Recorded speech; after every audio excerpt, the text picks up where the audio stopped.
Welcome, everyone, to the Optimal Performance Podcast. My name is Sean McCormick. I'm a life coach, performance coach, wellness entrepreneur, and it's my pleasure to bring to you every single week the world's leaders in the field of performance so that you can live your life at its most optimal level. Plus, cutting-edge ideas so that you can stay ahead of the curve in an ever-changing world. Let's dig right in.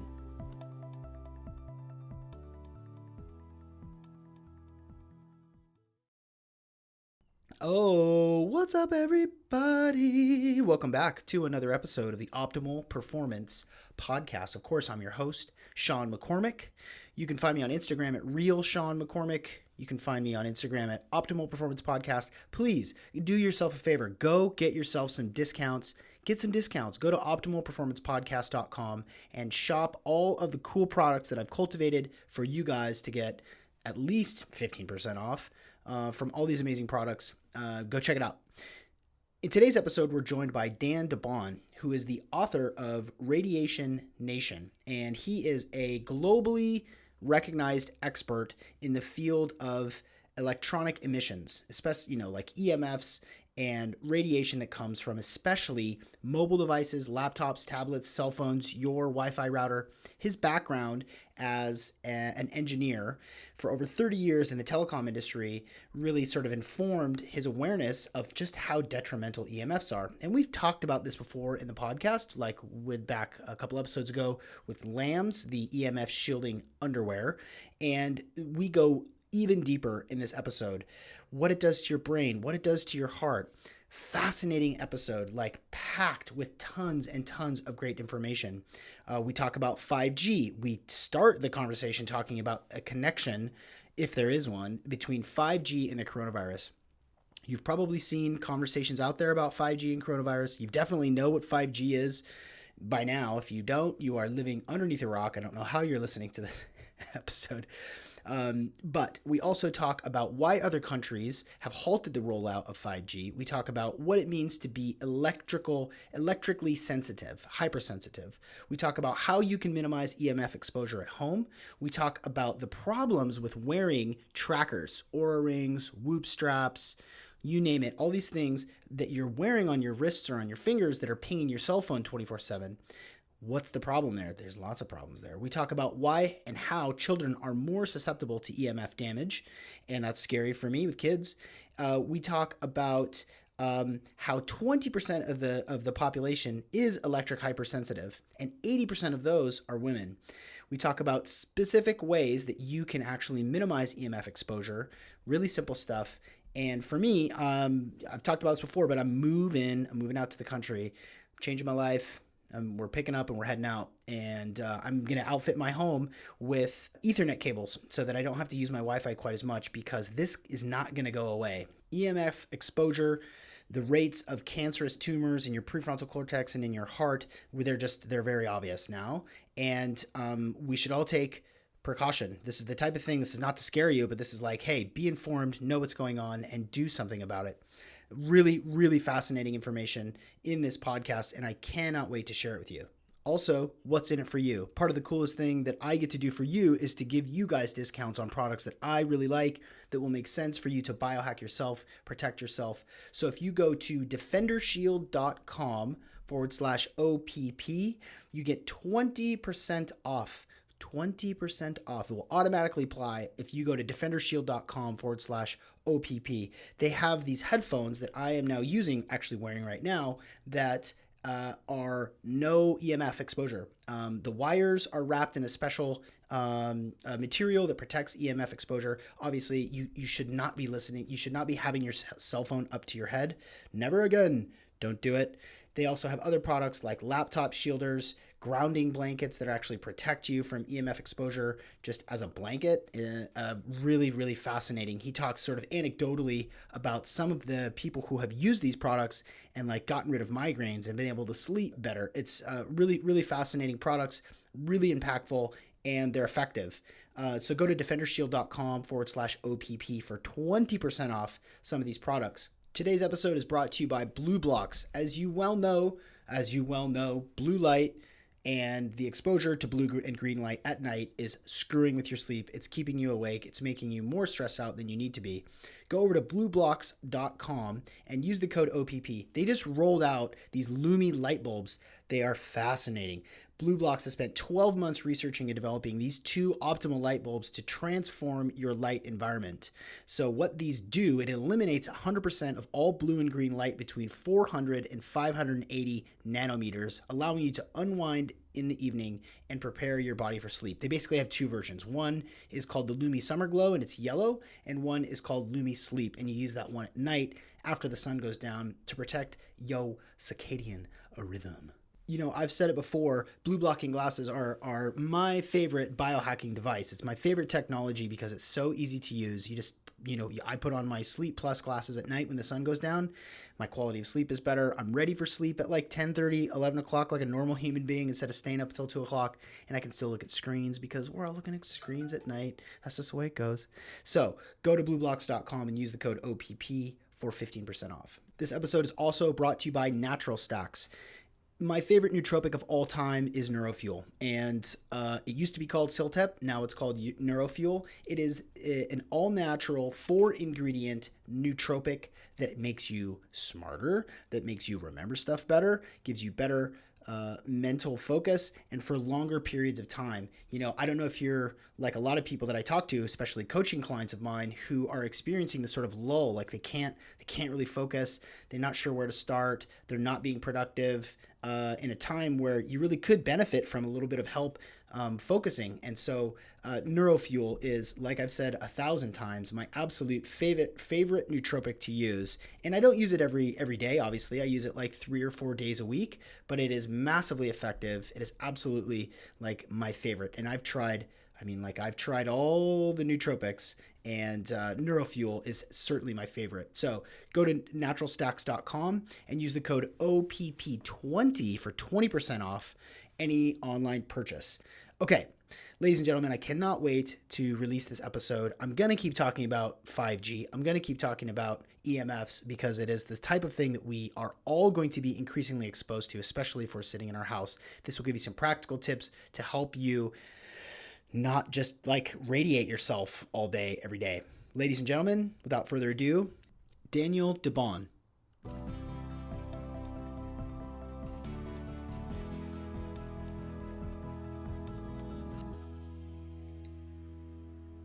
And we're here with Daniel DeBon, who is the founder of DefenderShield and also the author of Radiation Nation. He's been on an incredible podcast, and I have had so much fun researching our guest today. Daniel, welcome to the Optimal Performance Podcast. Sean, thanks so much for inviting me. I'm really excited about sharing sort of what electromagnetic radiation is and how it has a part in our life. So thank you again for inviting me. I appreciate it. Yeah. We have had a little bit of chit chat before we turned the microphones on, and I want to go right for the jugular. I want to go big fast to set the stage.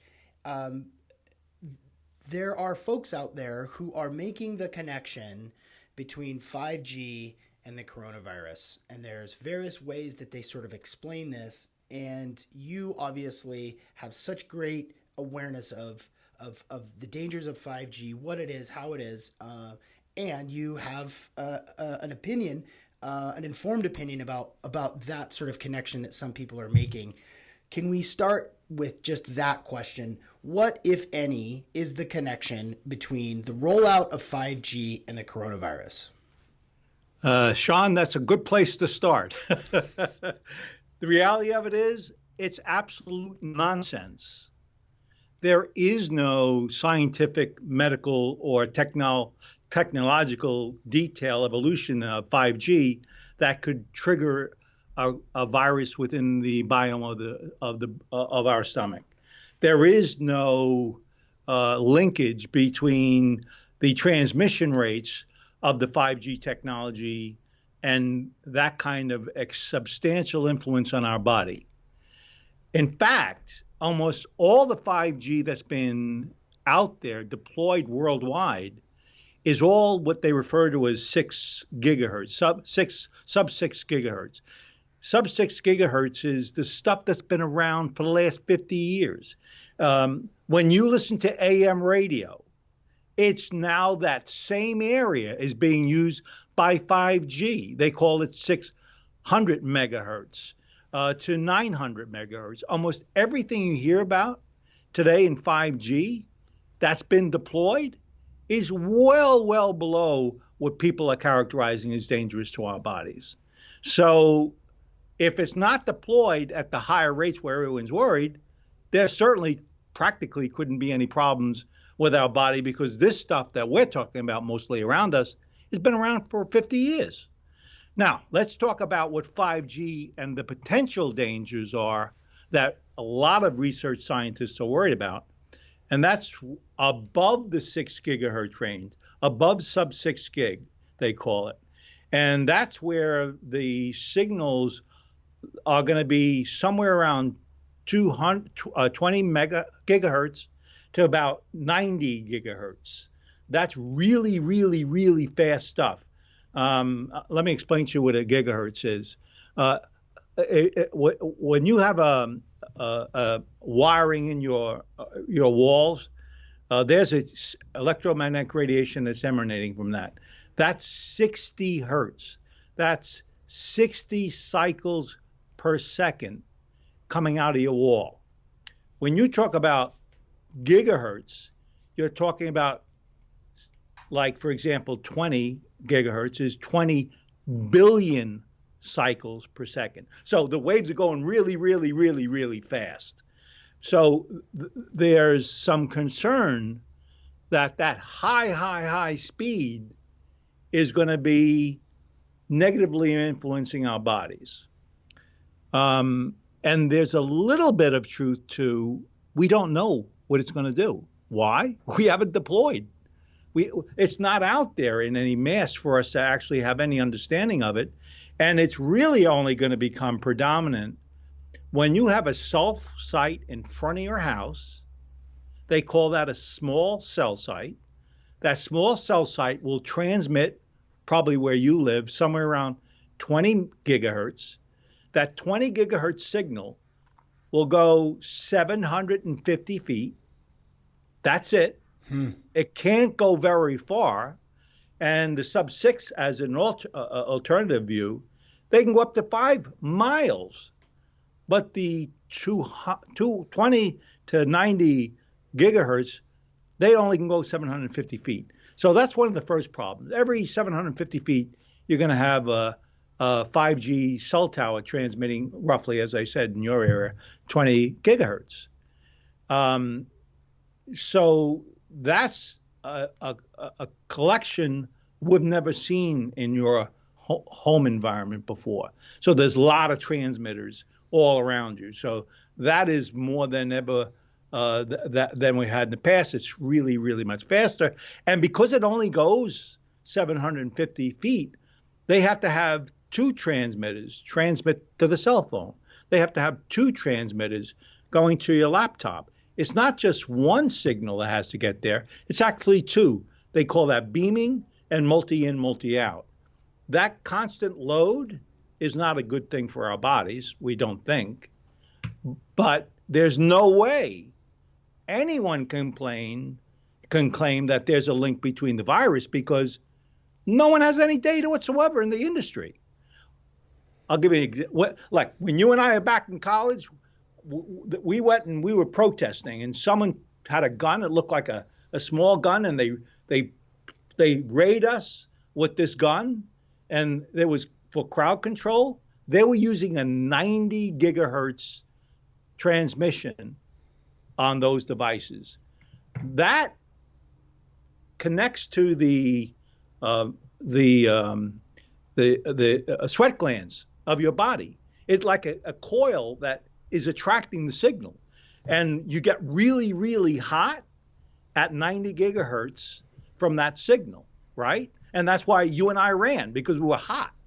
So we know there are negative body impacts at these higher rates, but we certainly don't have any sort of direct link between the coronavirus and, for that matter, any other virus Now, you may have heard in some of the publications, they talk about immune being suppressed.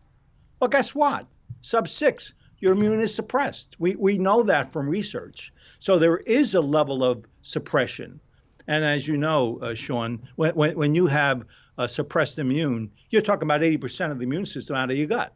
So there is some implications to immune, but certainly never to the point where ever we've seen a growth as a result of exposures. We see propagation of the bacteria and virus, I call them the bugs in the body. They feel comfortable propagating. So they grow a little bit faster, they grow a little bit more, but it certainly doesn't create it.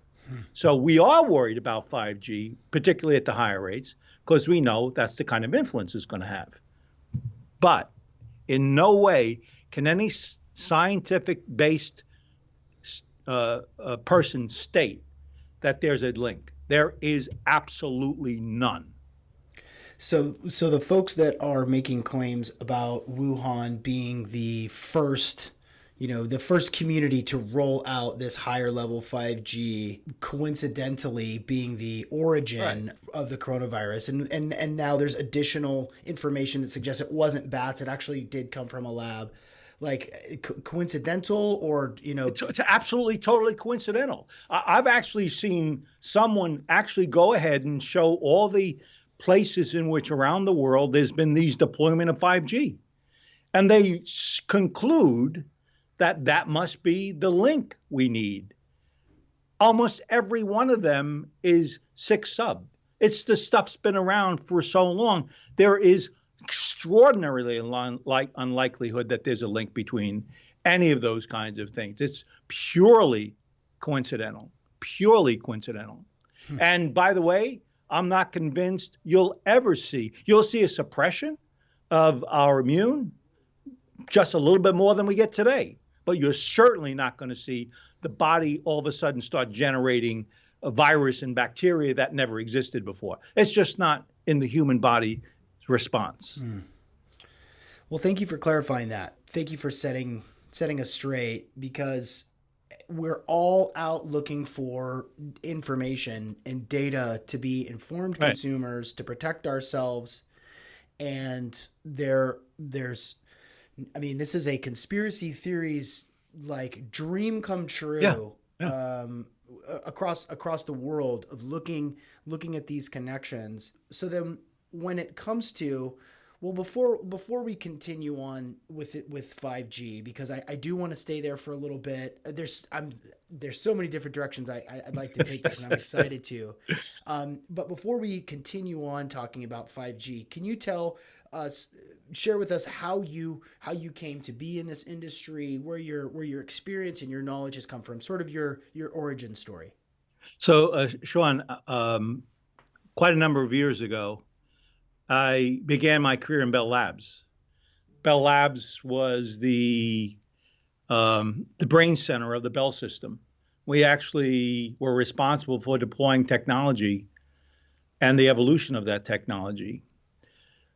My specific responsibility was to define standards in the industry.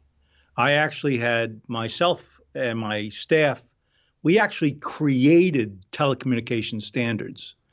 And then as a result of that, we'd have vendors that would come to us and we'd analyze their technologies to make sure that, in fact, they were compliant with the standards. So I was considered, and my organization was considered, sort of the experts in telecommunication as a result of the role we had. So I had many, many years of experience in telecom and the evolution of the telecom, straight from the analog to the highly complex digital space. So my career spanned quite a number of years in this area. Ironically, Sean, when I was doing it, I used to think about electromagnetic radiation from one device interfering with another electronic device. We call that crosstalk. I never thought there would be a direct link between electromagnetic radiation and a person. I wasn't worried about it. Quite naive, in fact, as I look back in my career. We knew there was an influence of one device against the other because it's a physical energy that's being transferred from one thing to another thing. So we knew we had to design things so that wouldn't occur, but I never thought a human being would be influenced until probably about 10, 11 years ago. I had not been in the labs for a few years, and the family was sitting around. My sons had their laptops on their laps for hours. And my wife says she wants grandchildren. You may have heard me tell this story. And so I said that the power levels are too low. You know, I can't feel it. It's just too low. They can't be influential. Well, I sort of paused a tiny bit and I said, well, let me take a quick look. And I started looking at some of the research at the time. And I was actually pretty stunned. For years, there had been research and study, well-structured research and study that showed direct correlations between electromagnetic radiation and how the body is responding. So that's actually how I got more involved in this area. And I really feel like, because of my background, I was able to help bring understanding of the really technology side to the medical community. And believe it or not, we talked about before about Radiation Nation and the introduction. I wrote that because I was so frustrated. The research side wasn't talking to the medical community. The medical community wasn't talking to the public. So there, this wonderful work's being done, showing very accurate scientific study work, yet none of us knew. In fact, as I mentioned, it started with my sons and their laptops on their lap, and that's when I found out, even back then, after 3 or 4 hours, 25% of the male sperm is immobile. 2% of females that have that exposure become tumors, of which a small portion of that becomes cancerous. So all of a sudden, I started looking at all this data that was around and said, holy crap, this is sort of like pretty serious. So we better understand it as a whole, because, Sean, you and I are not going to take a rocket ship to the moon to escape electromagnetic radiation. Yet, over the last 10 years, it went from almost nothing in our lives to everyone, including 6-year-old kids, walking around with cell phones in their hands. So now it's actually in our lives, and we have to sort of think about how we want to address that, including 5G. It's not to run. You need to manage your environment, and that's what we'll talk a little bit about today. Right. So when your wife said, "Hey, I want grandkids," she sort of made an intuitive comment on about the fact that you're holding this massively powerful thing right in your lap, and then that sent you digging. But your initial response was, "Well, it's not hot enough, right? It was a temperature thing rather than an EMF thing when you first thought about it." Yeah, absolutely. And it's funny. You said a temperature thing. Let's talk a tiny bit about why you said that.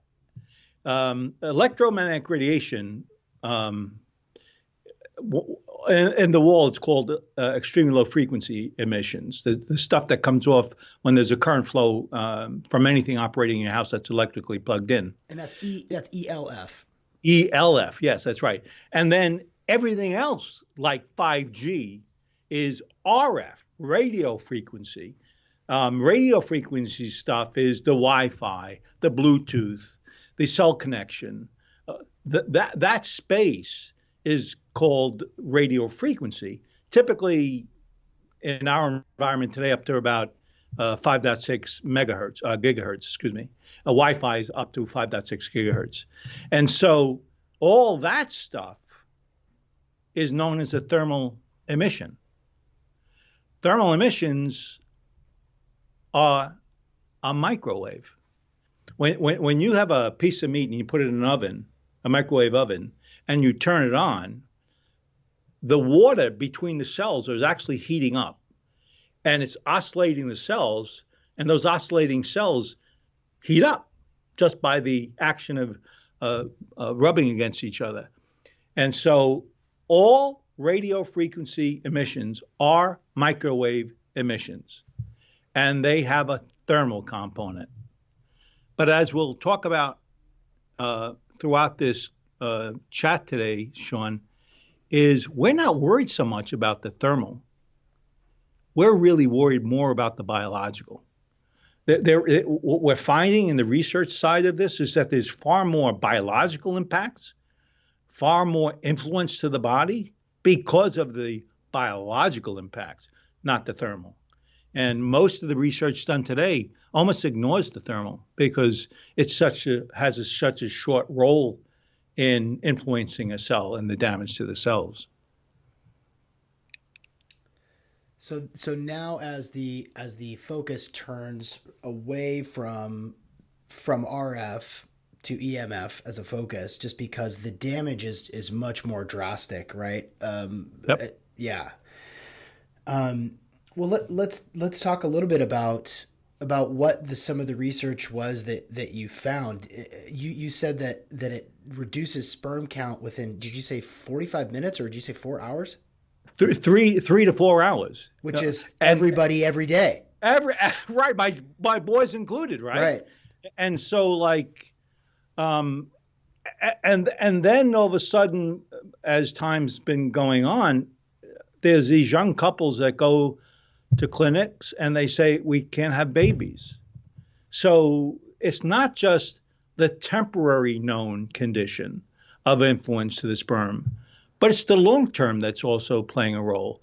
And there's been a serious worldwide drop in the ability to make babies. At the same time, you have teenage boys and girls, for that matter, walking around with cell phones in their pants within less than a foot of very, very highly sensitive parts of the body.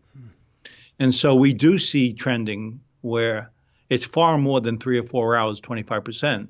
It is more of almost an infidelity that's occurring as a result of the exposures. Yeah.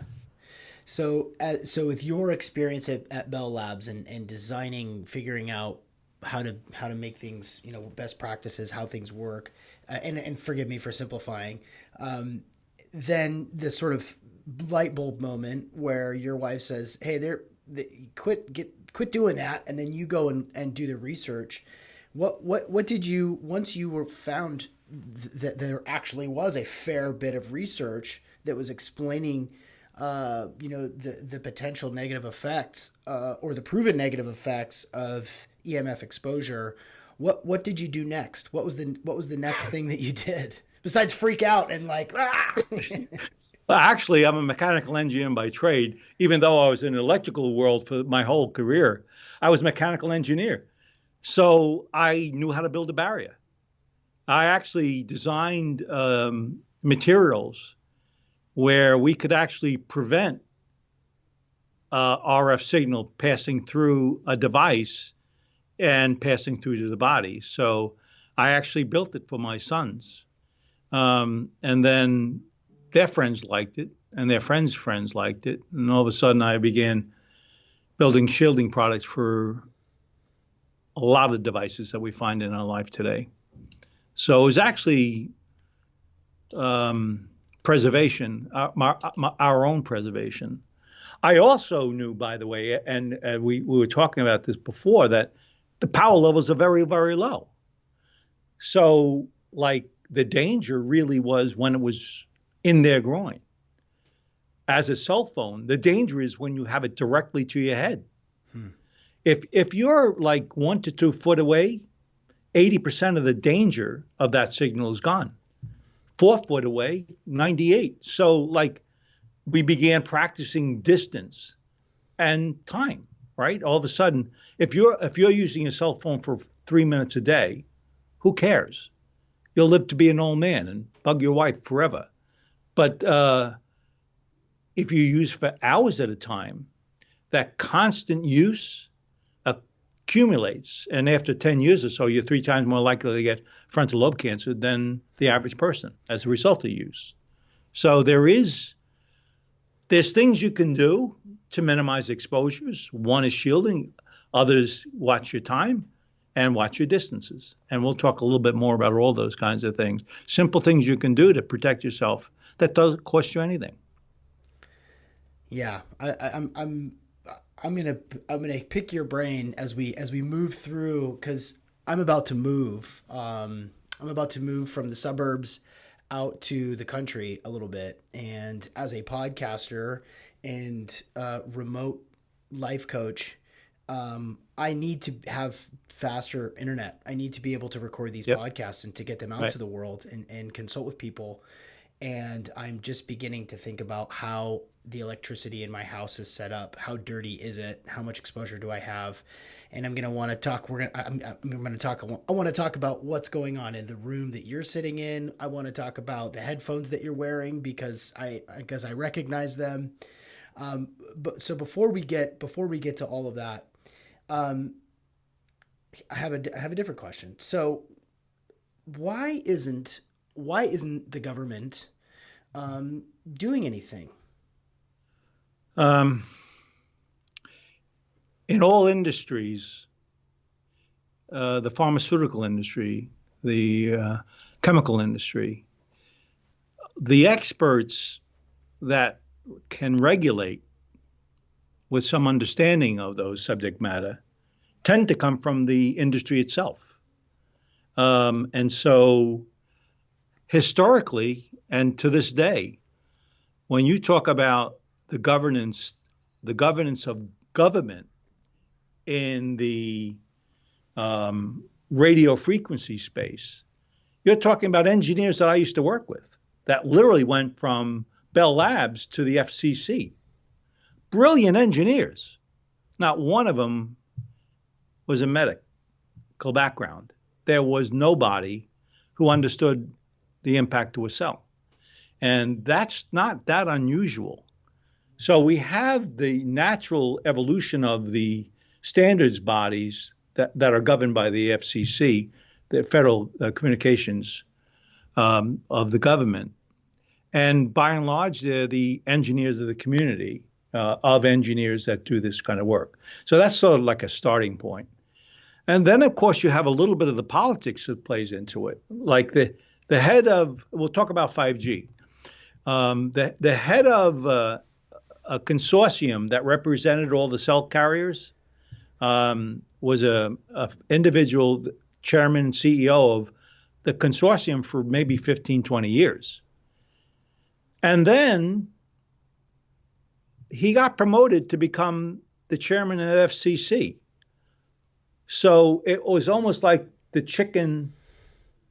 fox in the hen house, because he represented the industry and now he was defining the standards of the industry. And he was the one who approved 5G without any study whatsoever. And he felt compelled to run the argument that it had to be done for the society. We can debate if it's true or not. We can debate if that's a fact or not. But those were the jobs he had, and this is what the FCC action was. Like pharmaceuticals, there's almost so much you can believe, and then you really have to make sure that you think about it thoroughly for yourself as it applies to yourself. And that's true for cell phones. That's true for any device around us.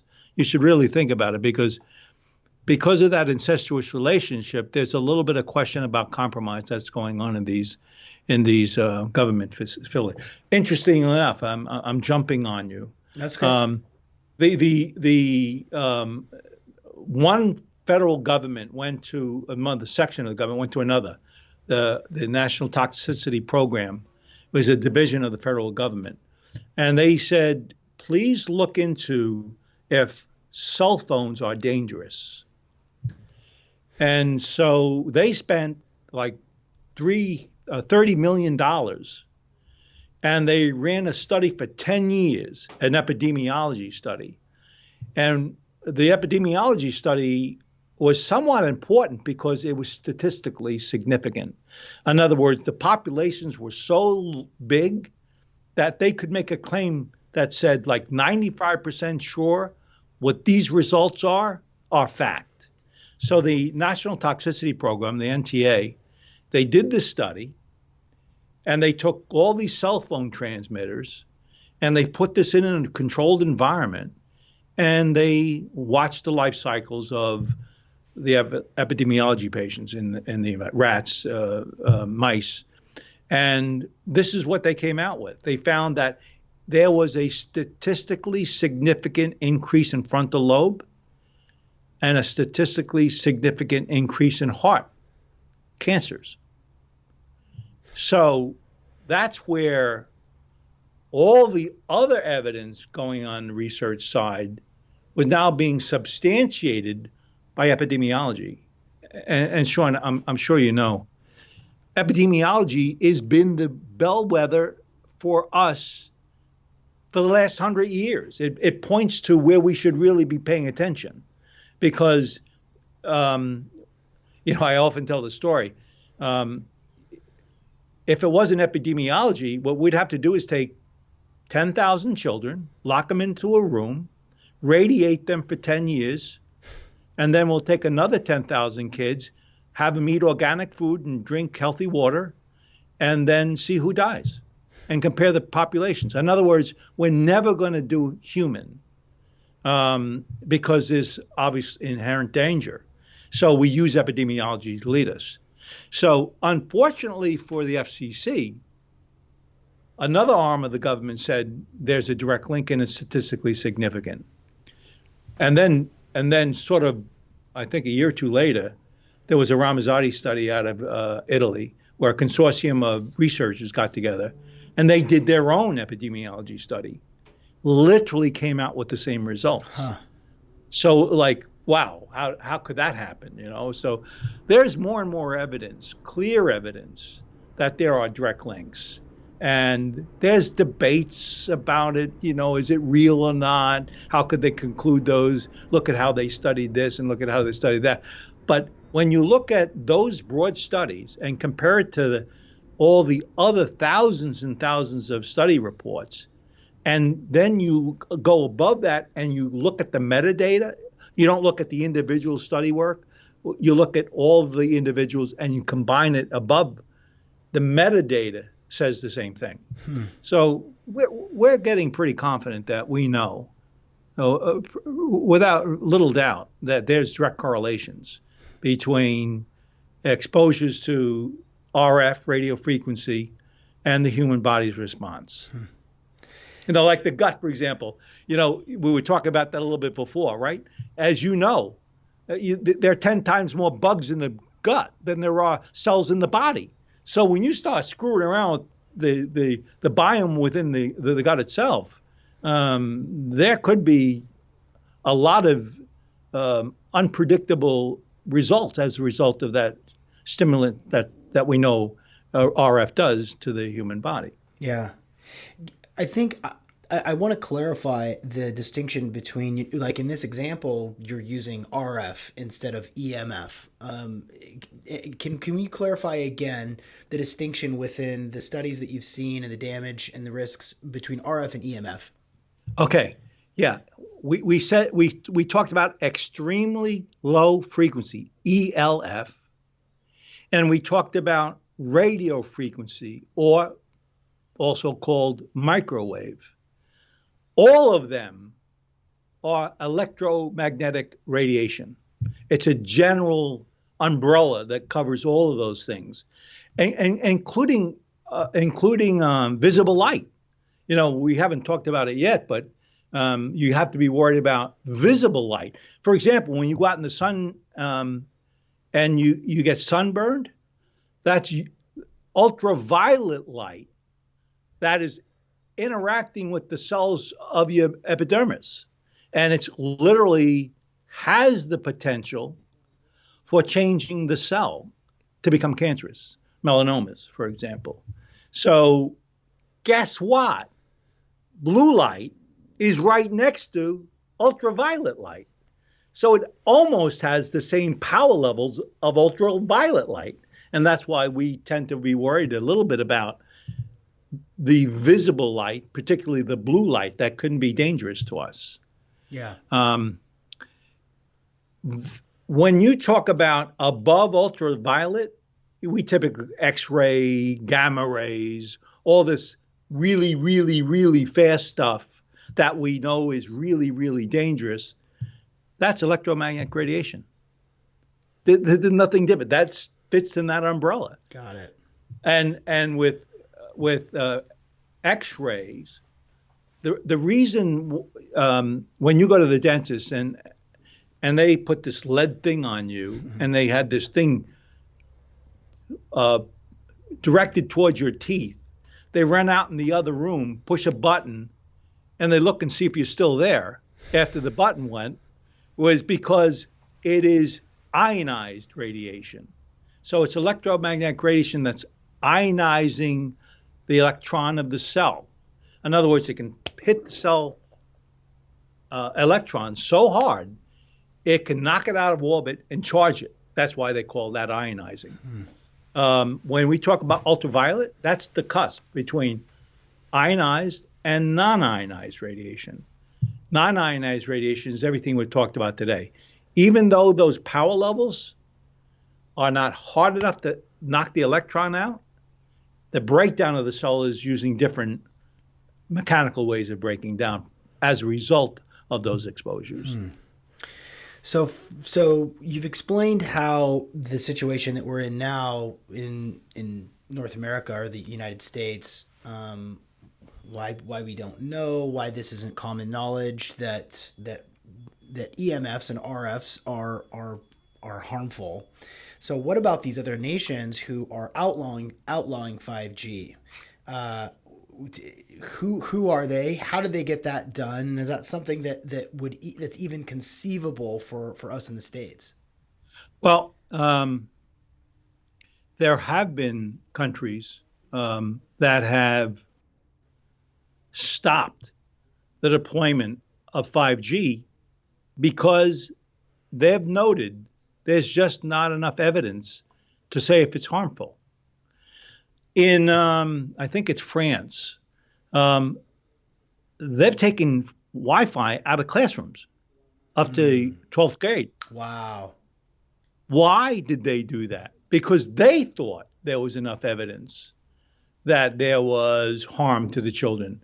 7 hours a day time, right? 7 hours a day, exposed to a constant load.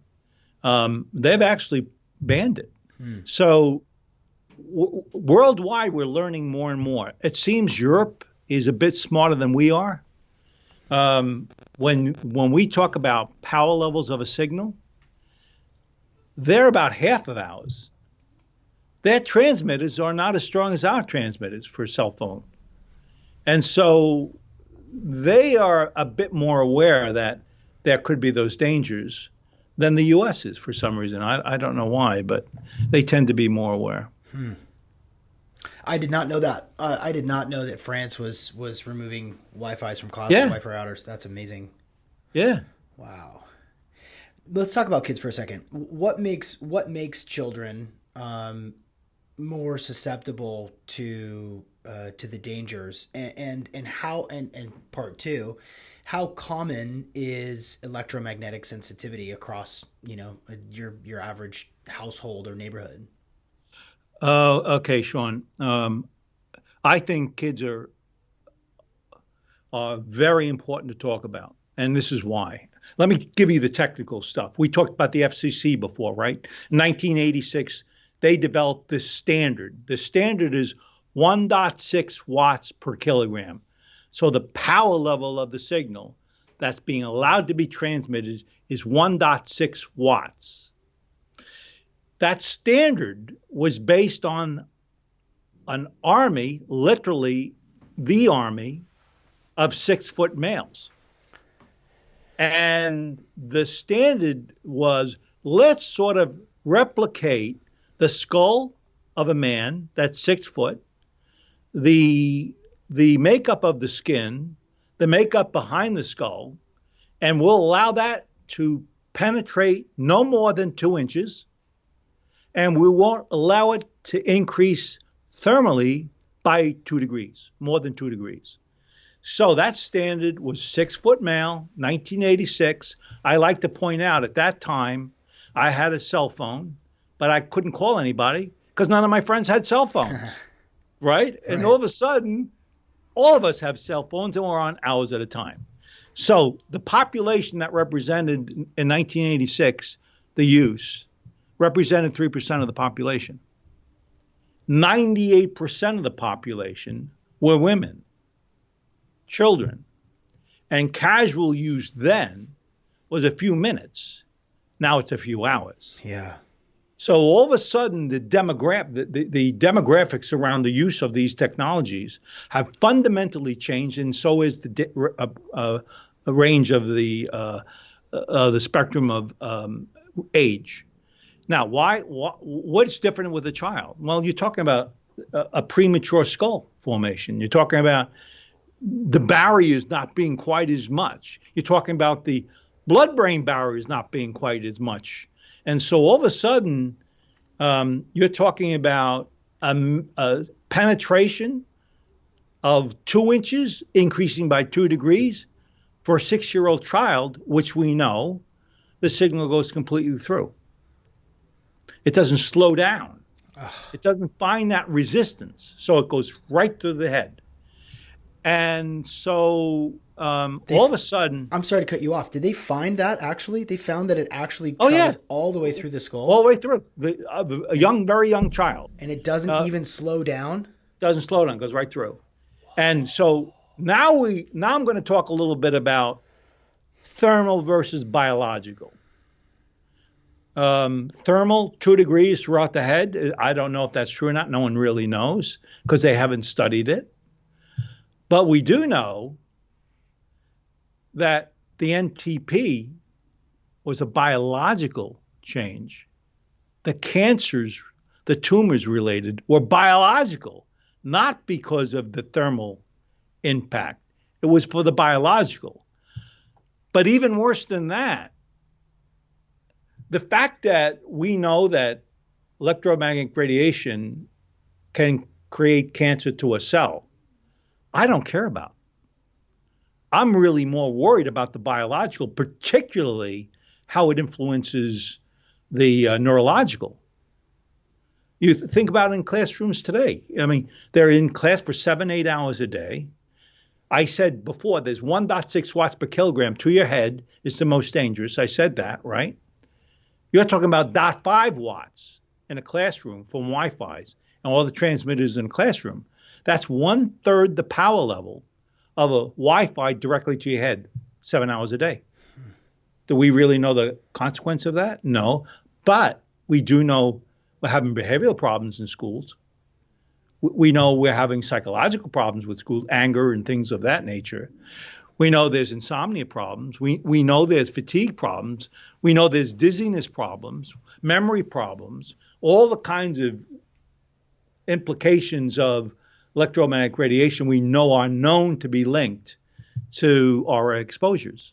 So I'm really sort of much more concerned about this impact, and of course for 5G as well, than I am worried about the cancer it causes.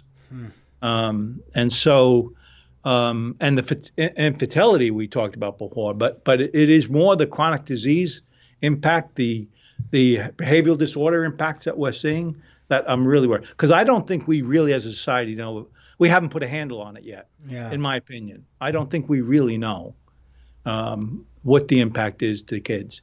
Now, you asked me another question about electric hypersensitivity.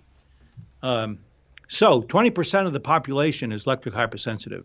It's been growing over the last 5 years or so from about 15. It's roughly considered 20. Of that 20% worldwide, we have a lot of data from a lot of studies that occurred. And so we know roughly those are the right statistics. We know that 80% of that are infected or influenced are women. It's not across the board.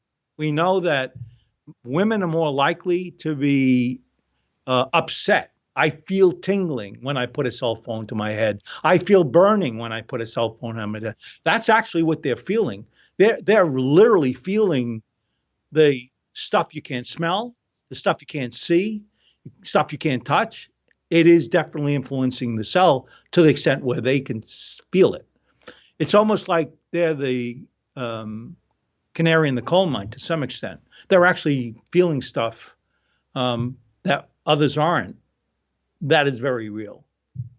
So electrohypersensitive is very real. Well, and I think that most, if not all of us, have had that experience where you have your cell phone in your front pocket. Maybe it's just more for the guys. You have your cell phone in your front pocket, and you're just going about your day, whatever, going for a walk, and then all of a sudden, your attention is sort of directed to that area in your leg where your cell phone is, and it does feel a little bit tingly. And it's like, oh, is that a coincidence that it's kind of right where I usually keep my phone in my front left pocket? It's not a coincidence. It's not a coincidence. I don't know if you remember, Sean, they had these pagers years ago, right? You had a pager in high school. Yeah, right. My leg hurt right where the transmitters were, right? Huh. Even back then, when I was, in my early 20s, I was walking around with this thing. It really hurt. So I couldn't use my pager because I could feel it. And those power levels were higher at that time. But there's no question there is an influence to ourselves. I'll tell you a story. It's not sort of directed, but I want to tell it because we were talking a little bit about this before, about the impact to a male and female. If you were in your first trimester and you had excess exposures to RF, there was a study out of San Francisco recently where everyone was given meters and said, walk around and tell me what's going on.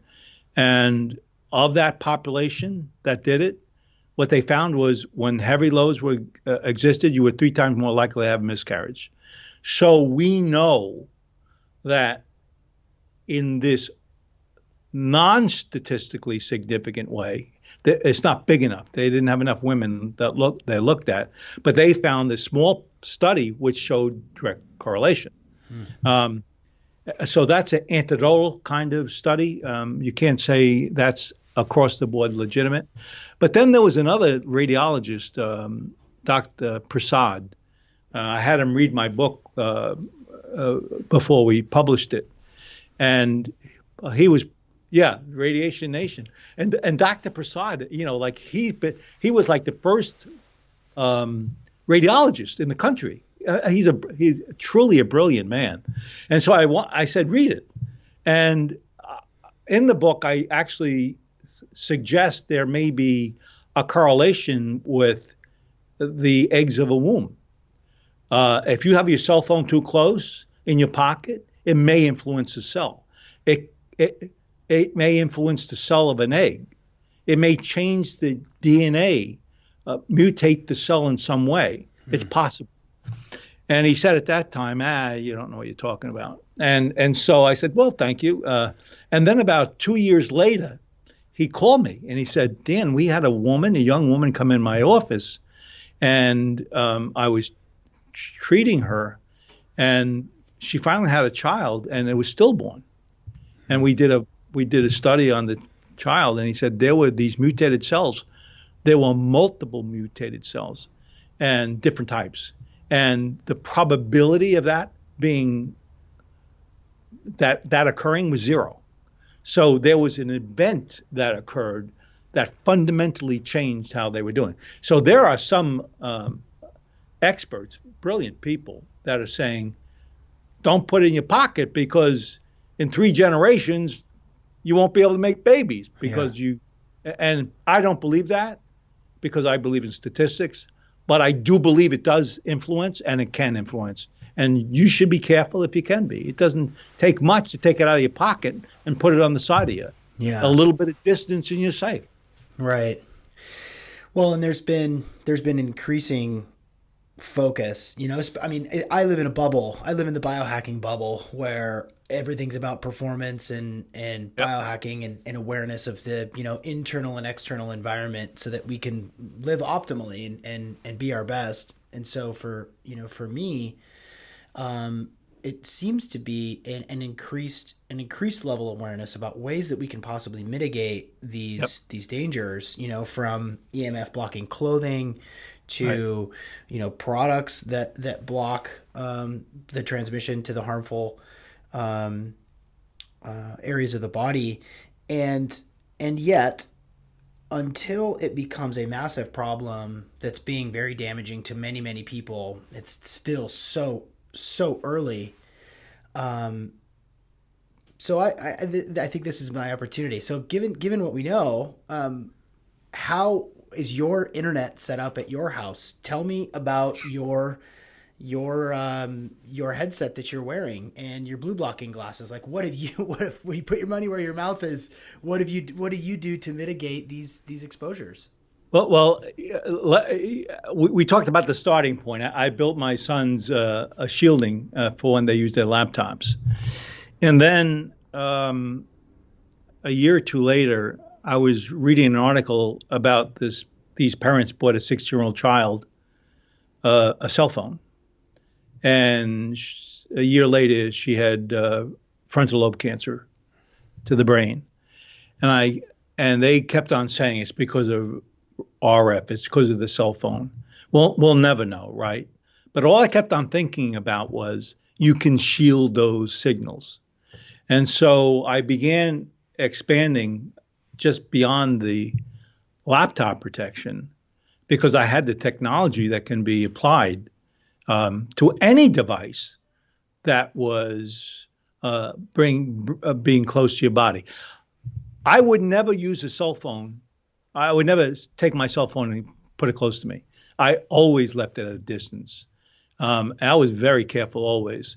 But then because of that, story I read, I built a cell phone shielding. And now I use a cell phone and I don't worry about it. It's keeping me protected. The signal can't get through. So you can find devices that are shielding devices of physical equipment like cell phone, laptops, and tablets. But the other stuff you got to worry about is the eyes. When you look at a screen, it's a composite of many, many lights being generated by an LED. And so an LED that's much higher in power than the sun's light when it reaches Earth. So when you're looking at your tablet at night before you go to bed, there is a little switch behind your eye, a cryptochrome protein, that is the on and off switch for your melatonin. So when you're looking at the screen, this switch says, I'm not going to turn on melatonin. You're still awake. So I'm going to keep it off. Right. And so like all of a sudden, 11 o'clock at night, you've looked at your screen for 2 hours, you try to go to sleep and you can't quite get sleep fast enough. That's because the cryptochrome switch didn't turn on. It's literally true.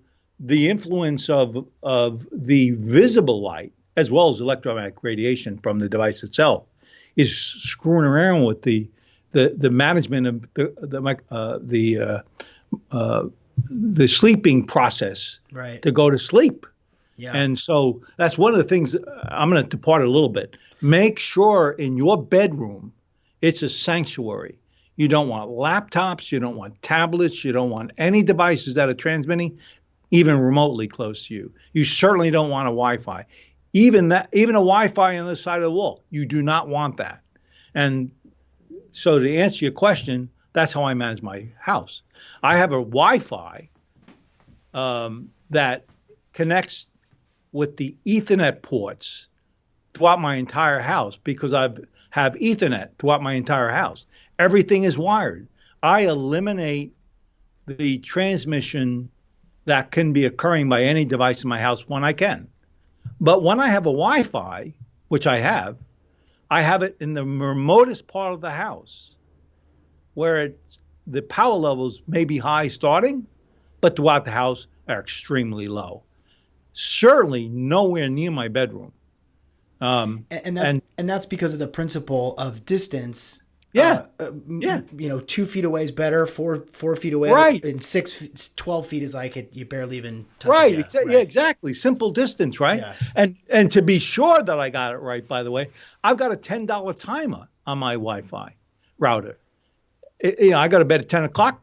The router turns off by my little switch. Yeah. And then I wake up at 6. It turns on at 6. Right. So I eliminate it completely because you really want to try to minimize all sources if you can. I do want to go down the rabbit hole with you about outfitting your home. Again, I'm moving out into the country to raise my kids in the way that I think that they deserve to. There's just the craziness, the exposure. I'm just done. I'm bugging out. So I do want to pick your brain on that. I want to go back to another thing about the devices and the products that you have to help shield from RF.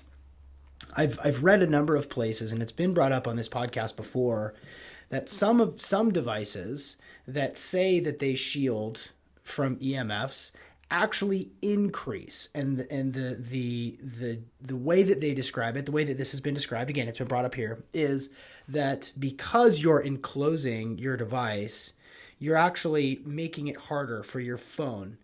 So your phone actually sends out and tries to receive more signals at a higher intensity that actually increase the level of EMFs, and with a meter. Can you speak to that? Are there products that actually do that? How does that work? So I'm going to reinforce your point that a cell phones, they modulate 3 power levels, low, medium, and high, we'll call it. And so if you have a cell phone inside a car and a cell tower a half a block away, it can't find it because it's trying to get through the metal of the car. So it increases the amplitude of the signal. Okay, so there are many devices that claim to shield, in which they hamper the signal. And so the device says, I've got to increase the amplitude to get where I'm going because I think it's far away and I'm not going to get there with lower levels. So that's where there's an interaction with the shield itself. And of course, I was aware that you got to be careful that your resistive path matches the transmission path. So if you balance that correctly, you're not absorbing anymore. That's being transmitted. So you're not adjusting the transmit levels to low, medium, high. So there's ways of making sure that with some precision, engineering precision, that you do not generate more. Although some do, we certainly don't. And in fact, believe it or not, we actually use multiple technologies to do our shielding. I'm an engineer by trade, so I'm going to tell you what it needs to be 100%. Then I'm going to double it because I know I make mistakes. So you really try to be very conservative when you build the shielding to make sure that, in fact, when people use it as shielding, and you'll appreciate this, Sean. I told you what I did for a living, right? I analyze technology for a living. But you can't believe me. You can't trust me. So what I actually did was I went into an FCC independent laboratory and I said to them, test my product. You tell me what it does. And so you as a consumer can trust them. You should be able to trust me. But if you don't know me, you should look for independent study like that substantiates your claim. So any claims we make on our product are not my testing. It's the testing of an independent study from certified that understand RF. They specialized in RF. So yeah, you got to be careful about claims being made. Yeah. Can you tell me, I mean, you have solutions. You've spent the time and the money and the planning to create some of these solutions. Can you tell us about some of the various technologies that you make with DefenderShield? Well, you're looking at the earbuds. We didn't talk about good, better, best. When when you put it farthest away, you're safest at 4 foot or more, right? And then you yell at it, and you can talk in speakerphone, and people will hear you, but of course everyone else will. So then you put it to your head, which is the worst you can do. And then in the middle is the devices that have a wire from the cell phone to your head. There's still emissions coming off of those wires. And for most of us, it doesn't bother us. But for over 20%, we're learning it does. And so what we do is we built a shielded jacket of wiring up to a certain part of the design, and then we converted the signal to a acoustical signal. And that acoustics were brought up to the ear. And that's what we do with our earbuds. We eliminate any possibility of anything going in towards the brain, because it is the brain we're trying to protect. Right. There's no question about it. The wireless earbuds is basically, right? I see you like changing your posture, getting ready for this question. Because like I've explained this to a couple of people, and I don't know anything about anything, but I've said, hey, listen, so you have a wireless earbud in both of your ears that are talking to each other. And what's in the middle of that signal? Well, that's your brain, right? Right. Tell us about the issues from wireless I will. earbuds. Okay. So like I get so excited about people not understanding this. And here's some facts. If you're a concussed individual, which half the population is almost, your blood-brain barrier is suppressed. It's down. It's not protecting the inner brain. And now you take a cell phone, which in and of itself suppresses the blood-brain barrier. Okay, now we know that for a fact, right? What protects the brain is the blood-brain barrier, even from electromagnetic radiation. Remember 1.6 watts per kilogram we talked about before? Well, 1.6 watts per kilogram is a cell phone directly to your head. That's the maximum it can be. If you were to go Bluetooth, which all the devices you're talking about are, it's 0.5 watts per kilogram. 0.5 watts. 1/3 the power level, basically, of a standard cell phone. Okay, if you have a blood-brain barrier down because you're concussed, we know 0.1 watts per kilogram can mutate a cell in the frontal lobe. 15 times less the power level. Now, this study was not statistical. In other words, we didn't have 10,000 people we checked. But in this study, they found that there was influence to the frontal lobe cells at 0.1 watts. And so you got to be nuts to put those earbuds on, having a Bluetooth signal passing from one side to the next. It's energy. It's physical energy going from one. It's like a piece of concrete. It's going right through the concrete. It's physical energy. And what's the impact to your cells? Hopefully none. But if I was going to be conservative, I'd say you should be careful about using that stuff. Yeah. And that goes to, I had a yoga teacher who came in on Monday night and showed me this wrist thing she had on. And she said, oh, look what I just got. And I said, what are you, crazy? Yeah. That's a Bluetooth transmitter. And it's constantly transmitting, like get it off you. Yeah. And it's like, think about what it's doing. Now, they have some that periodically transmit in a cyclic form, which may be good. But hers was 24, was pinging all the time. Right.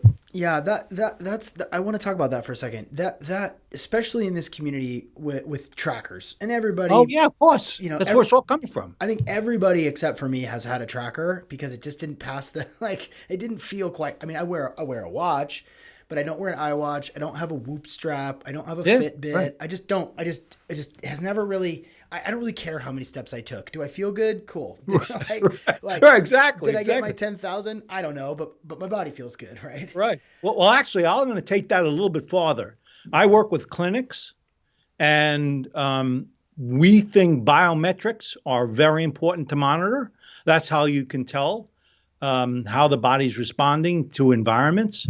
And some of the clinics, one particularly I work with, the 2K Pinnacle Health Clinic, they actually deal with taking electric hypersensitive that have been impaired and get them resilient. And so we were looking for biometric tools.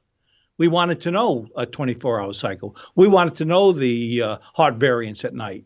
We wanted to know the heart variance during the day. And we found it actually interfered with the biometrics. Huh. So it was like, we want to do it, but we're not going to do it because we know the tool you're itself. using. Right. Yeah, exactly. Yeah. The tool you're using to measure your heart rate variability 24/7 is actually affecting negatively your heart rate variability. Yeah, right. It's a funny place to be because you do want to have biometrics. You do want to know if you're Of sleeping. course. But if you're sleeping with a Whoop strap and it's measuring like how much you move and it's measuring your heart rate and it's sending you sort of an idea that you had like 4 or 5 REM cycles last night. Well, that's fairly useful. But if I'm just baking myself in Bluetooth all the time and it's constantly sending signals to my phone, from my wrist to my phone, all day long, is that really worth it? Right. And you know better than anyone else, when you have impaired sleep, the cycles, the circadian rhythm cycles, start getting disrupted. And I talked about the cryptochrome protein before, right? There's a cascading problem beyond that, right? Think about now. Of course, you're not sleeping quite as when you should have. Are you getting into the deep sleep that you're looking for? Is your mitochondrial being recovered at night as a result of that? Right. And all of a sudden, this is cascade of problems. Just because you had to look at a screen. Yeah. Your mitochondria isn't working effectively. You're not making muscle. You're not burning fat because you're not actually like resting. Yeah. Right. Yeah. Well, I mean, thank you for confirming that. It makes me feel, it validates what I have, what I have thought and believed for a while is like, you're still like an Aura ring, right? Like, yeah, they're cool. I get it. I mean, I like gadgets too. Yeah, right. Exactly. But if I have this, it's essentially, well, let's take it this way. When I follow the work of, Jack Cruz, just rebel, like I've heard him talk about like, you shouldn't wear metal, like, ever. You shouldn't have earrings. You shouldn't wear bracelets because basically it's increasing. Antennas. Right. Yeah, we are antennas, are we not? When you talked about like you're capacitor. Right. Our pores, right? Our pores are receiving these you're capacitor. RFs. You're absorbing the energy. And part of me wants to go into like the woo a little bit to talk about chakras and energy transference and metaphysics but I'll hold off on that. Maybe that'll be part 2, the sort of spiritual implication of all of this. But what's your take on even like wearing metal or earrings and bracelets and stuff like that as like creating a transduction? So actually, metals are sort of a really interesting space. There is the wearing of metals. And guess what a biomarker is for electric hypersensitive? Copper zinc ratio imbalance. It's metals imbalances.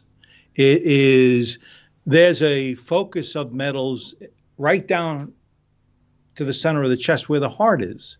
And if you're hypersensitive, electric hypersensitive, many have pain in those areas.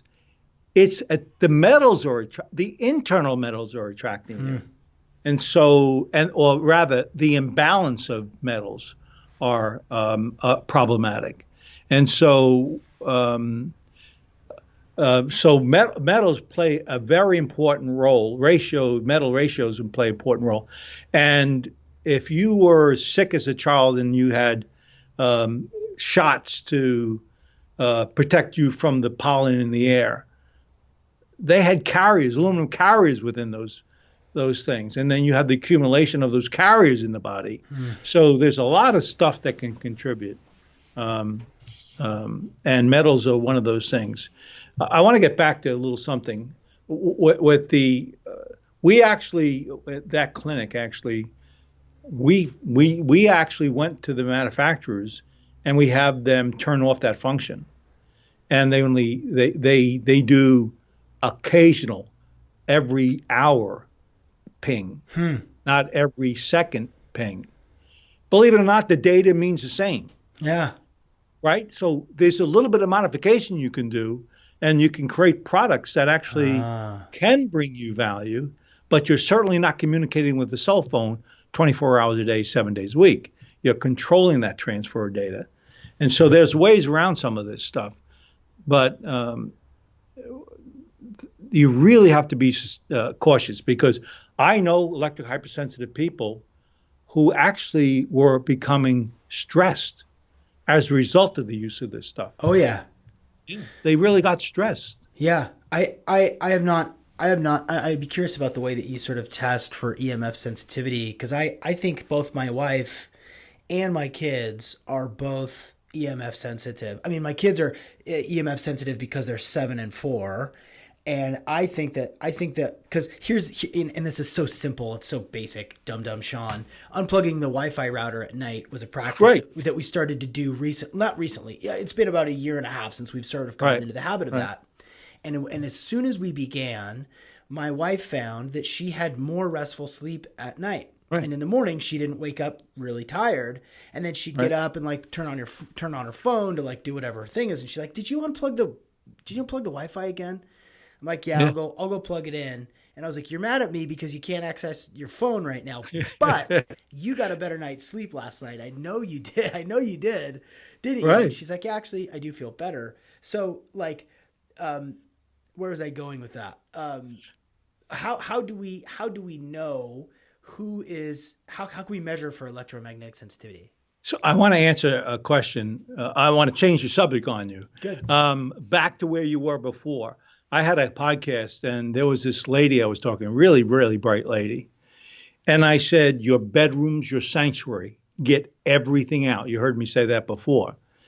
And take the cell phones out, the laptops. You do not need any of those devices. Take that clock that's a foot away from your head and move it 4 foot away. Or get a bigger one so you can see it at night, but do not put it close to the bed. And she was very polite. "Oh, thank you so much for letting me know those details." She didn't believe a word I said. And so about 3 or 4 weeks later, she calls me up and she says, "My husband and I are sleeping." She realized that her rest and her husband's rest were directly correlated with taking those devices out of their bedroom. It really does make a difference to all of us. And when you clean up that sanctuary.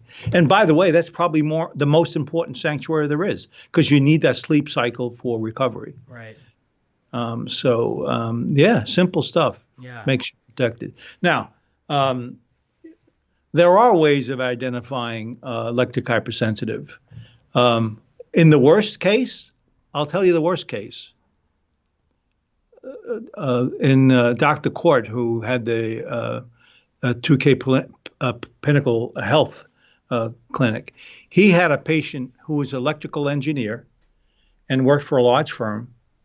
He literally had to come in on a wheelchair. He was that debilitating. And Dr. Court looked at him and ran his tests and concluded you're electric hypersensitive. And so how is that correlated? Well, you have the pineal gland that's controlling balance that's been impaired. You look at the thyroid and the impacts. So there's a lot of things you can look at. And he had, in worst case, a patient come in who literally couldn't walk. And then to recover, it took almost 9 months. Wow. Almost 9 months, because it wasn't just the body that was out of control. Believe it or not, it was his brain that was out of control. I often tell the story. He was walking and his brain pattern was asleep. He was sleeping and his brain pattern was awake. Alpha, beta, all those kinds of things were disrupted from the cell phones, maybe. In his case, was heavy duty alternating current environment, very heavy. And so it took a combination of balancing the brain itself and then dealing with the gut, right? We talked about immune. He had immune problems. He had many problems. But it took sequential effort by Dr. Court to take that patient and balance brain and body, mind and body, to actually help that person recover. Yeah. And they've done a wonderful job. Yeah. So what's that look like? Some neurofeedback and a fecal transplant. Right. And yeah, but so what they did was, I don't know if you heard of brain tap. I love brain tap. No. Brain tap, Dr. Porter created he's been in this business for 35 years, a PhD in brain function. And he came up with brain pattern stimulation using light and tone. And so he's like redirecting the brain pattern to go from night to day and day to night, depending on the thing, through the programs he's using. And so that was used with the patient early on. And then what they did was, have you heard of WAVI? Yeah. Okay, WAVI, it measures resistance from point to point. Mm-hmm. It's looking at the conductivity between the frontal lobe elements, right? And if you're a moody kind of person, they can measure it and see the difference, exactly where that mood is coming from. Yeah. And so they balanced their work with the brain along with measurement to try to track the changes. And so it's important that in those worst cases that they had ways of not only identifying but tracking the improvement of the patient. And so the other extreme is that it hurts when you put a cell phone to your head. Doctor, hurts when I put it head. Don't put it to your head. Don't put it to your head. Right. So I'll ask you a question. Is your wife, if she smells gas or perfume, yes. Does she? Okay. Very sensitive. So now you know definitively, 99.9% of the time, if you're electromagnetic radiation hypersensitive, you're multiply chemically sensitive. The gases, the gases fumes, the noxious fumes, right, are responding, and the body's responding in the same way. 98.99% of anybody, 99.9% of everyone who's electric hypersensitive is multiply chemical sensitive. Yeah, wow. Very simple way of knowing that. Yeah, I mean, we've gotten away from using fragrances in my house for 10 years. We're out way ahead of it, and she's always been sensitive. You know, we use fragrance free everything, shampoo, right. Laundry detergent, etc. And it gives her a headache. Even if somebody just walks by us on a walk down the neighborhood street that uses Tide and Bounce dryer sheets, it's just like, we just get punched in the face by this fragrance. Yeah. So well, it is, your body's reacting. It's a danger response of the cell. Yeah. That's what it is. And so, and I always tell, a cell's a cell. They don't react differently to a toxin. You're talking about one toxin versus radio frequency, which is external environmental toxin. Wow. Well, I want to make sure that I have plenty of time to dip into help you, since I've got you. I'd love your help to not only direct my attention to some resources where I can learn more, but also to help me think about how I should be setting up my new house from an electrical standpoint to minimize EMF exposure. Like, what if I'm moving into a house that hasn't been updated in a while. I'm going to make a bunch of renovations. It's that's good, actually, right. Because if you're renovating, run CAD6 Ethernet wiring throughout the entire house. If you're renovating, CAD6. every device, your control box to your TV, the has an Ethernet connection and it has a Wi-Fi connection. Plug an Ethernet connection into it. You don't need a transmitting Wi-Fi. And so when you have TVs today that work on applications that drive the TV image, right? You don't need coaxial cable. Download an app to the TV, and that Ethernet CAD6 carries the signal to the TV, and it gets converted. So all of a sudden, all these transmitters that are in the room, and Sean, you may have heard me talk about bees in the room. One bee won't kill, 1,000 will. The idea is, think of a cell phone transmitter, any device transmitter, as a bee. Your cell phone has three transmitters. It has a Bluetooth, a Wi-Fi, and a cell phone. Mm-hmm. Why do you have Bluetooth on? Why do you have Wi-Fi on if you're not using them? Right. By turning them off, you take three and you make it one. Move it away from you, it's even better. So the whole idea is to minimize the bees in the room.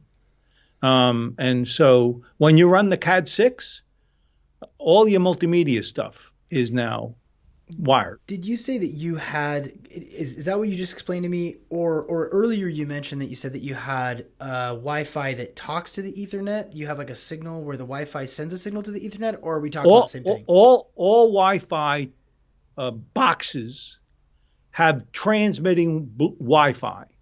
On the back, they have Ethernet plugs.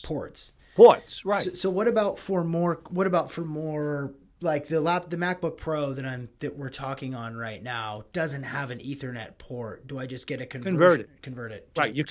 Right. Like you're talking to me, I have a laptop, which is an oxymoron because I never put a laptop in my lap. Yeah. Right. And I have it Ethernet connected. It can go Wi-Fi, but I don't have that. I could turn my Bluetooth on, but I don't. I just wire my keyboard and my mouse directly to the laptop. I eliminate all those transmitters. I'm looking at you with the screen, not the screen on my laptop, because I have that about 3 foot away from me. I have a screen that's about 1.5 foot. There's less than 10 milligauss coming off of my screen. So I'm pretty safe. Got it. So, okay. So then when do you ran Ethernet to what, all the rooms in your house? Every room in the house. And is it just right next to your like typical 110 outlet, or is it above it, or just kind of strategically? I ran parallel outlets to Ethernet ports for watching television. I intentionally did that because I do not want Wi-Fi in the room. Right. And so that's what I did. I hardwired essentially. Yeah. Anywhere you can, hardwire. It really keeps you safe.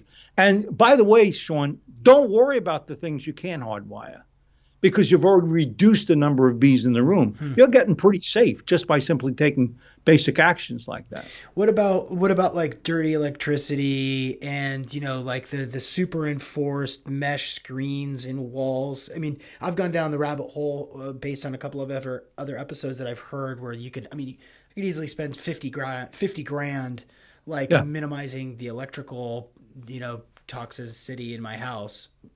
What do you think? I was talking about the sanctuary of the bedroom, and there are devices that can take all the electrical flow into that room and get cut at night, not from the main panel, but from working with close to the main panel. So you can control it by turning devices off. Most of the time, you do not need that. Most of the time, if you're cautious about your current flow, that is, you don't have a lot of lights running somewhere with the wires running around your room, you're pretty safe. These are pretty safe spaces. I don't even recommend meters. What I recommend is being aware. Be aware of where the sources are. If you have your electrical box terminated on your bedroom wall on the outside, move your bedroom. Yeah. Simple as that. Right. Right. When you say meters, are you talking about like handheld meters devices, or like actual meters in your home to measure? No, the meters that you walk around with and look Test. for. Yeah, because they scare people. And they don't really give you anything that's useful to know. And they're orders of magnitude. It's orders of magnitude in error. Oftentimes, they're not calibrated pieces of test equipment. Got it. So it scares you more than it benefits you. Huh. When all you really have to do is turn the Wi-Fi off at night. Yeah. Make sure there's no clock next to you 4 foot away. Make sure there's no devices transmitting in the bedroom. During the day, in your office space, don't worry about it too much. Make sure your router's 10 foot away or more. Actually, I think it should be in other rooms in the corner of the house. But don't go panic. Just make sure you manage the space you're in. Got it. Yeah, all my wheels are turning as I move out to the country and try to make decisions that are. I want my house to be biohacked. I want it to be. I want my environment to be as minimally damaging to me and my babies as it can possibly be. And when you say just manage it at night, I absolutely hear that. That's biggest bang for your buck. We may be looking at homeschooling going forward, just because I don't want my kids to be in classrooms wearing masks and not being able to touch their friends. Yeah. And so we may be making that choice for the fall. And in so doing, we're going to be in the house a lot, and we're going to be using resources online. And that's where Ethernet comes in. Yeah. Right. Everyone Ethernet connected, and it's really pretty safe. Right. Well, that's really encouraging, because I was thinking, I was beginning the research phase and thinking, oh my God, what am I going to spend to mitigate the electrical exposure? We don't use. Those things on the wall all the way around you become a Faraday cage, and then you have a transmitter within the room. It's transmitting, making it worse. Right. And then finding a path to the wall, which, by the way, oftentimes are not very good anyway. So you don't need it. You don't have to get that elaborate. You really don't. Oh man. Just good management is really what you need to worry about. That's really encouraging. Really encouraging. You just gave me great peace of mind, man. I'm like sitting here thinking, okay, good. Okay, I got this. Just need to hardwire everything for Ethernet. Obviously, I can use Wi-Fi if absolutely necessary, but generally, of course. Yeah. And if you have Wi-Fi, make sure it's in the farthest part of the house. They go 250 foot. Yeah. So you're pretty safe of being able to connect if you want to. Right. But it's transmitting at a very safe level to your family. Got it. Yeah. What topic or question did I not ask that I should have? You should have asked me why you're driven to do that, and describe ways of dealing with what we're talking about. You're the architect of your own destiny. You control your environment. You do not want to rely on the federal government to control your environment. Not that they don't intentionally try to destroy your life, but politics gets involved. There's a lot of things that mucks things up. So ultimately, you end up being the decision maker, and you're the one who actually controls your environment. You are not a victim. You're the architect of your own destiny. So you want to think about that when you do this stuff. It's not complicated. You're not going to die from it. Don't panic at all about any of the stuff. Everything in your environment can be reduced to a space in which you're pretty safe, you and your family, and think of it that way. When you hear 5G, don't start panicking. Figure out how you're going to deal with it. What are you going to do in your environment? I had Dr. Court. He called me up and he said, I have this splitting headache on a Saturday morning. And he said, something's changed I came up to this place and my head's really hurting. I said, well, I don't know what you got going on there. Then I said, well, obviously something's changed. And I said, go to your router and turn it over and tell me what you see. He had a 5G router. He really had a 20 gigahertz transmitting broadband services to his router. I said, turn it off. Turned it off. 2 hours later, it was fine. So you control your destiny. What I think all of us now are gonna go look at our routers to see what the heck it says. Like what did it say? Like does it say on there 20 gigahertz or does it say 5G? Well, you got to be careful, right? Because routers work in 2.4 and 5.6 gigahertz. When we talk about the small site cell tower, 20 gigahertz, that's like 10 times faster.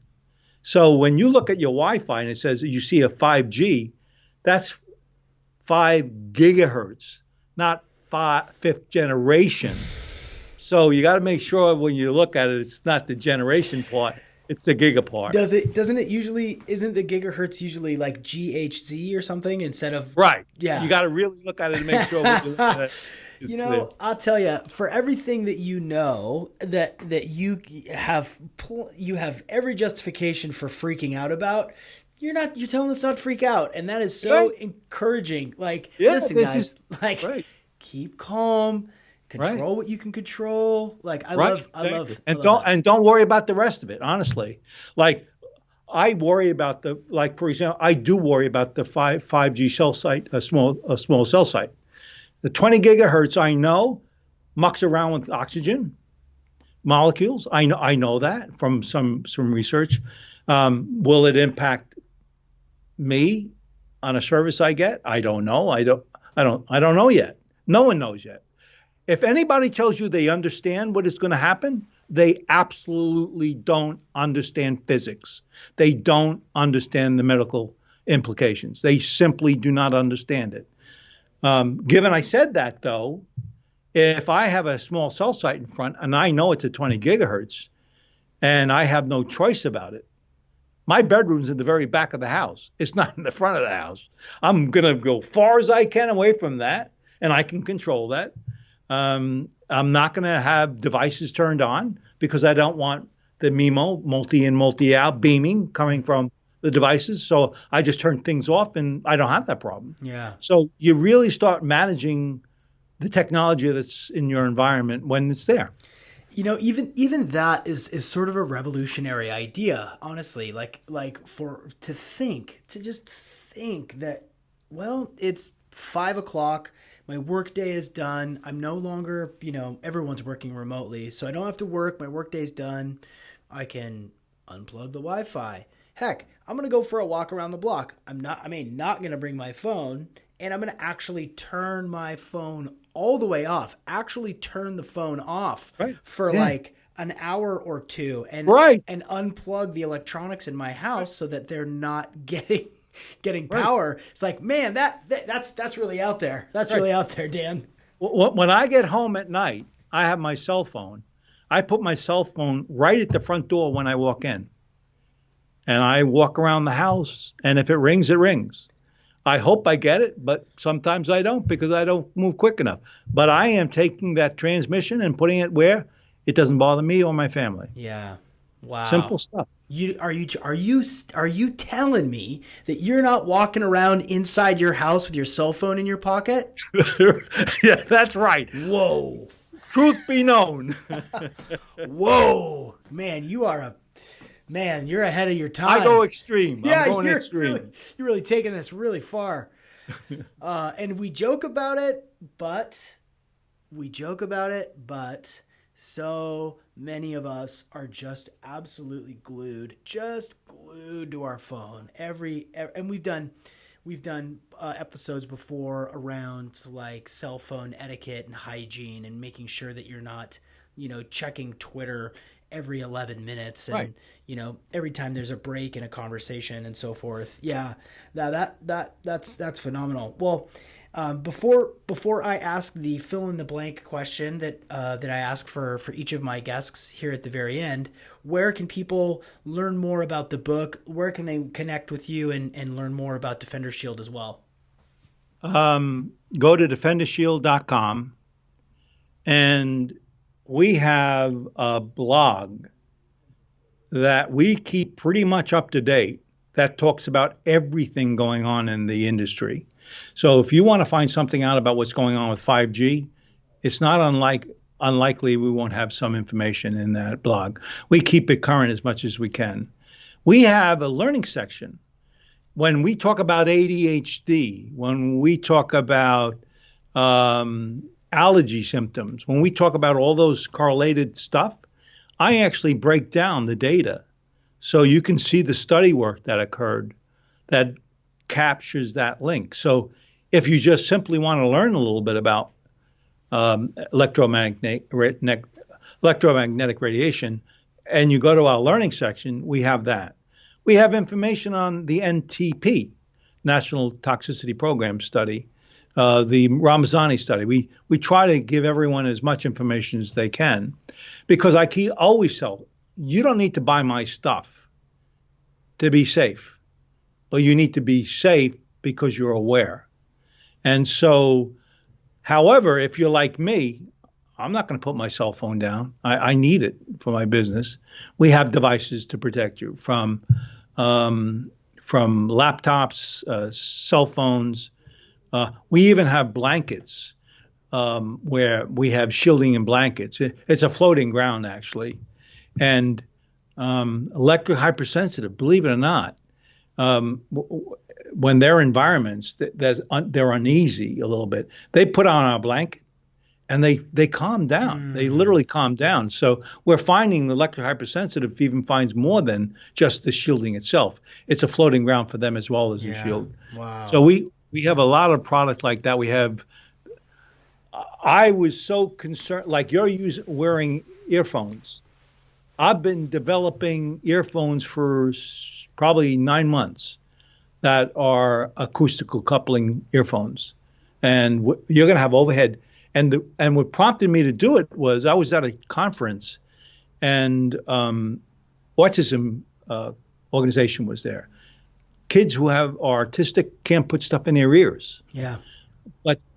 But they can over their ears without stuff going inside. So we've been developing those for the last several months, and we're almost finished with that. Cool. So we try to give every sort of protection.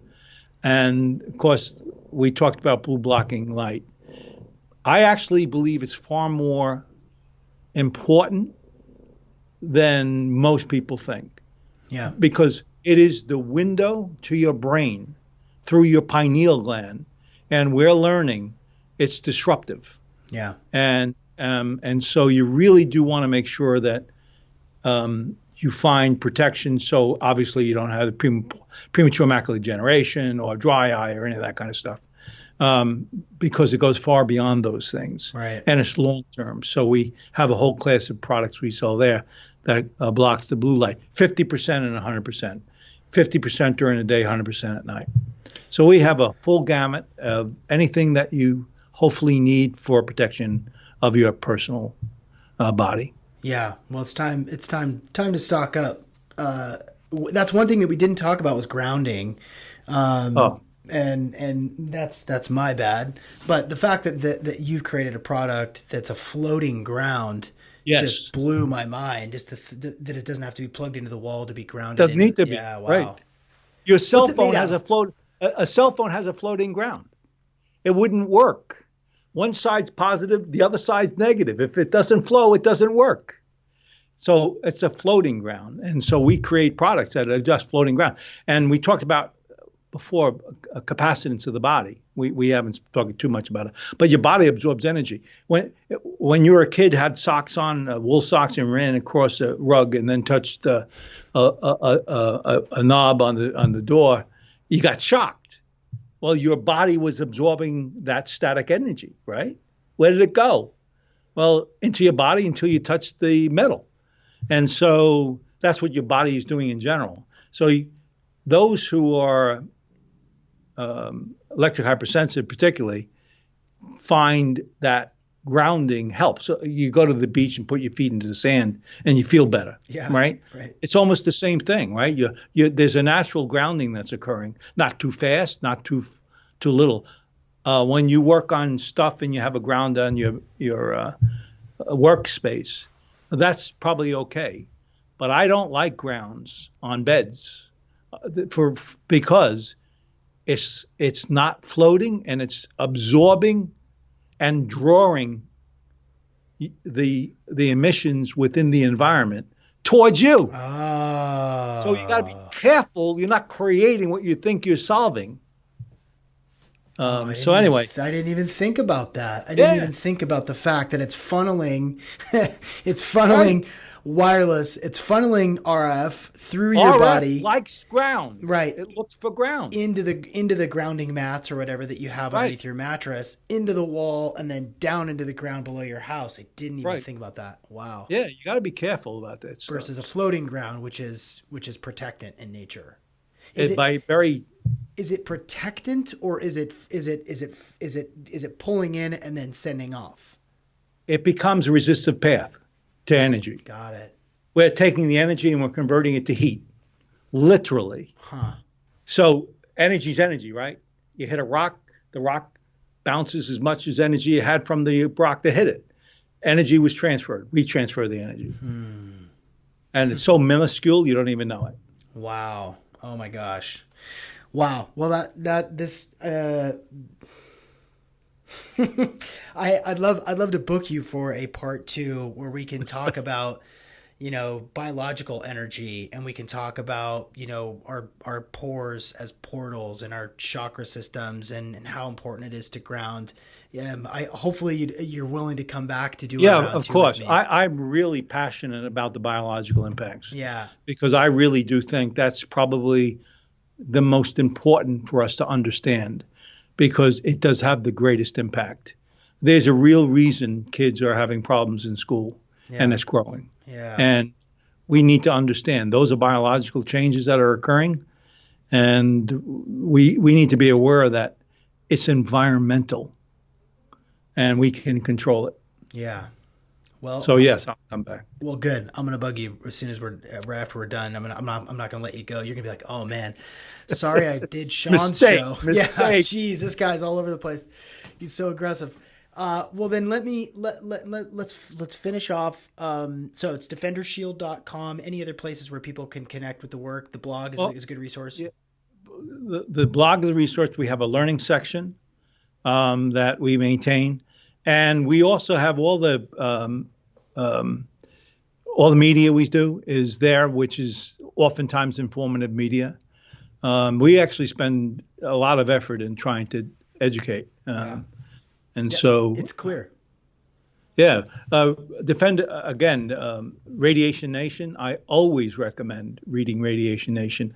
We took a complex subject matter and made it simple so everyone could understand it. You did. Your editor had their work cut out for them. Whoever, we had to do it. You had to do it yourself. Because it is so. I'll hold it up for those of you on YouTube. You can see the book cover. It is so accessible. You really did take a massively complex. I'm a dumb guy. You took a super complex topic and really boiled it down and made it accessible for people. And so I really appreciate that, because I was able to make sense of a lot more than I did, that I sort of knew about peripherally, but now I have a clear vision on. Okay. So then for this last question, it's a fill in the blank question. Take as much time as you'd like to answer it and be as thorough as you'd like. And this is based on everything that you know. This isn't necessarily specific to RF or EMF exposure or anything like that. But if you would, fill in the blank, please. Everyone would benefit from knowing that family's more important than anything you do. It's really true. Sean, you'll be on your deathbed. You won't think about your podcast. You'll think about your family. Those were the people around you. Your family and friends are far more important than you can believe. And think about it as if you're on your deathbed, and you'll see this podcast with Dan DeBorn didn't mean anything. It was your wife and kids. That's most important. Yeah. That's my parting message. Beautiful. Daniel, thank you so much for joining me today on the Optimal Performance Podcast. Thanks so much for inviting me. I appreciate it, Sean.